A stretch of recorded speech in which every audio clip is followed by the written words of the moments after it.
একাদশী ritual পালন করা হয় অন্ন বা ভাত বর্জন করে। কিন্তু জগন্নাথ দেবের মন্দিরে কেন ভোগে অন্ন বর্জন করা হয় না বলুন তো একাদশীতে? কারণ ওই দিন প্রভু জগন্নাথ নিয়ম পালন করেন না, প্রেম দিবস পালন করেন মহালক্ষ্মী আর তার ভক্তদের স্বার্থে। কথিত আছে, মহালক্ষ্মী শ্রী জগন্নাথ দেবের উপর রাগ করে চলে গেলে ভক্তদের রান্নাঘর বন্ধ হয়ে যায়।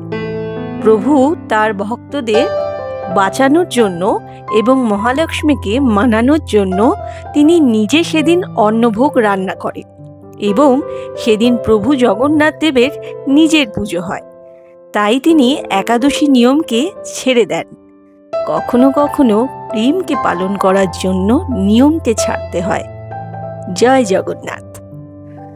এই রকমের আরও কিছু গল্প জানতে হলে যুক্ত থাকুন মানি টেল চ্যানেলের সঙ্গে। নমস্কার।